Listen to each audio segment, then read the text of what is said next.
Vamos então ao nosso quadro Fala Doutor, que hoje promete. Esse quadro promete um debate polêmico. Roda a vinheta, vai!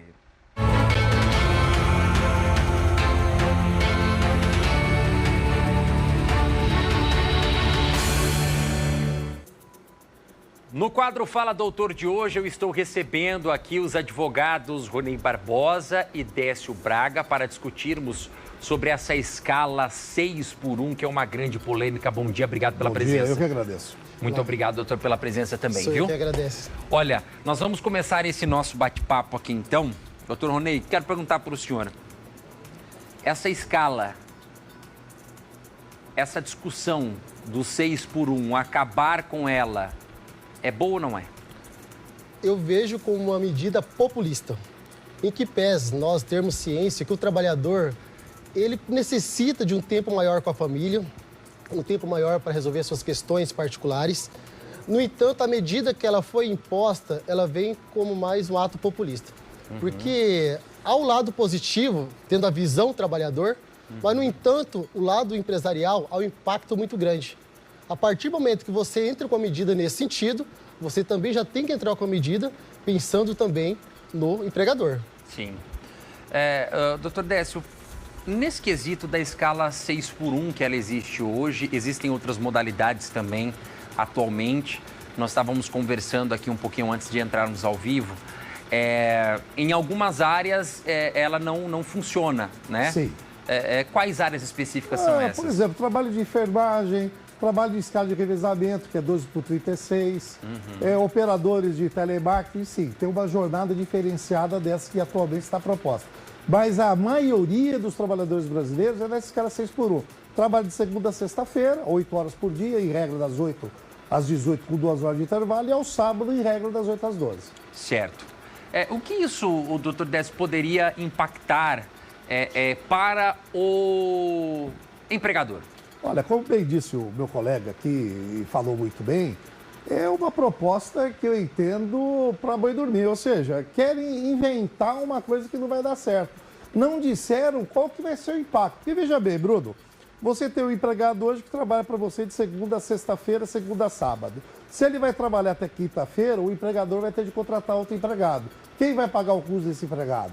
Outra, o trabalhador que trabalha 4 dias lá, como proposto, ele vai ter uma redução salarial, porque a lei ela é clara, você ganha pelo número de horas trabalhadas. Se o empregado que trabalhava 44 horas passou a trabalhar 32 ou 36 horas, vai haver uma redução salarial. Agora, o que falta dessa proposta de emenda constitucional é o governo determinar se vai diminuir os encargos tributários das partes, se vai haver uma redução, porque da forma que está, muitas empresas fecharão, muitas empresas não vão ter condição de contratar uma pessoa e essa outra empresa que possa ter um outro empregado vai impactar no custo da produção, do custo do serviço que vai aumentar.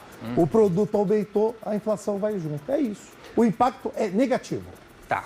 Doutor Ronei, em relação a essa questão de hora trabalhada que nós estamos falando aqui, a gente até conversou um pouquinho antes, nos Estados Unidos existe um modelo onde não existe o 13º, não existe férias, você recebe pela hora trabalhada, né? Quando o doutor Décio fala em relação à questão de redução de salário, nessa modalidade, poderia haver uma forma de que a União fala assim, olha, você não vai poder reduzir o salário porque isso está garantido em lei. Redução de salário você não vai poder acontecer. Existe essa possibilidade? Isso está sendo colocado em discussão ou, por enquanto, volta naquele assunto que o senhor disse, apenas uma discussão populista e política? A partir do momento que a PEC ela foi proposta, eu observei que ela não busca essa questão. Até observando a justificativa da PEC, ela fala o seguinte, que ela não tem o condão de reduzir o valor salarial, mas sim as horas trabalhadas. Né? Mas o que acontece? Nós devemos analisar todo o contexto. Eu vejo muitos argumentos relatando o seguinte, é importante que tenha essa redução, os trabalhadores brasileiros precisam disso, e equiparam muitas vezes a Alemanha, né? Islândia, Reino Unido, mas nossa realidade é outra. Nossa realidade, ela não é igual a esses países mencionados, inclusive na justificativa. Então, assim, essa redução salarial pode ser, sim, uma proposta, conversar entre, né, no Congresso Nacional, mas não é o que a PEC traz. A PEC, ela tem o objetivo, sim, de colocar, na verdade, 4 vezes 8 dá 32 horas. E lá fala 36 horas. O objetivo seguinte é onerar mais ainda, porque daí pode fazer umas horas extras e essas horas ele acrescentar 50% da hora normal de trabalho. Então, assim, a meu ver, a forma que está, ela vem apenas para onerar o empregador. É uma medida populista que não vai passar.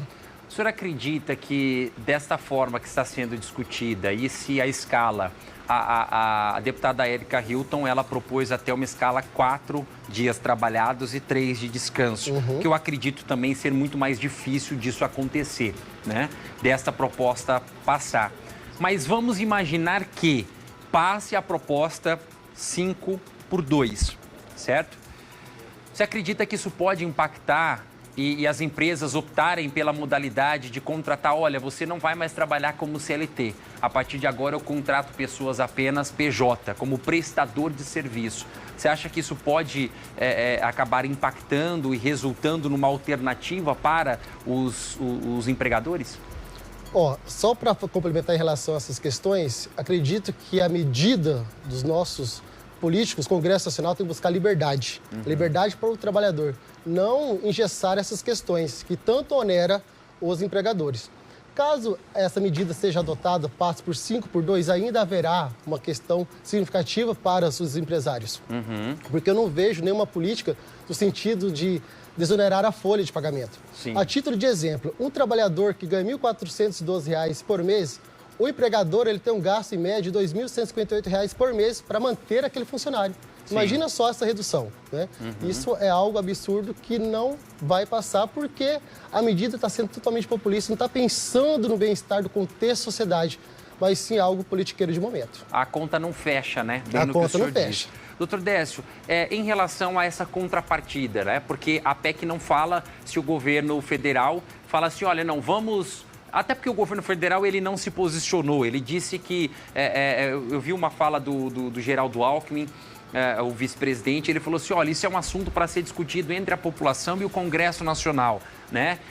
Ou seja, eles não quiseram meio que se comprometer até então à imagem que nos parece. Você acredita que se o governo federal falasse, olha, vamos desonerar a folha de pagamento para que isso possa acontecer pelo menos uma escala de 5x2, o senhor acha que daí chegaria numa conta tranquila, ficaria bom até para o proprietário, o empresário, ou o senhor acha que ainda assim ficaria ruim?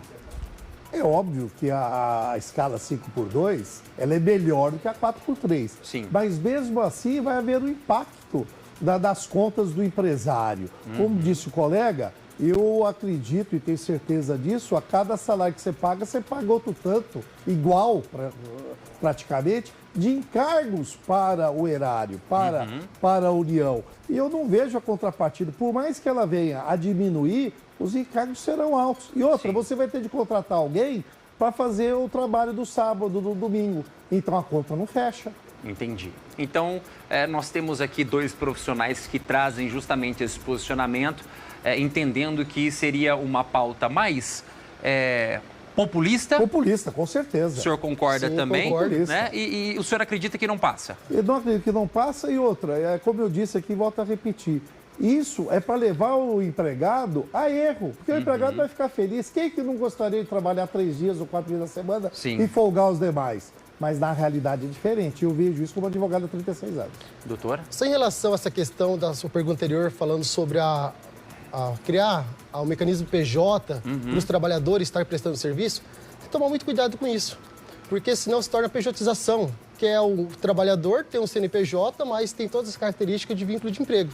Dá o vínculo empregatício da mesma forma. Então, assim, pela vivência na esfera trabalhista, temos observado que há muita irregularidades nessas questões de contratos. Por quê? Certo. Porque muitas vezes o trabalhador, ele quer trabalhar mais, daí até fala com o seu empregador, não me registra, apesar que é a obrigação do seu empregador, não é a opção, né? Para poder ganhar mais. Devido algo nesse sentido, vai engessar muito. Por isso que eu falo sempre, tem que buscar-se a liberdade para o trabalhador. Certo. não realmente boicotá-lo nos seus ganhos financeiros mensais. Ô Bruno, com relação a isso da pejotização, eu diria o seguinte, tem muito empregado que é levado a erro. Sim. Porque se ele continuar fazendo o mesmo serviço, tiver habitualidade, pessoalidade e onerosidade, pouco importa se ele fez um contrato de PJ, vai dar vínculo de emprego, então ele vai ser penalizado e a empresa também. Entendi.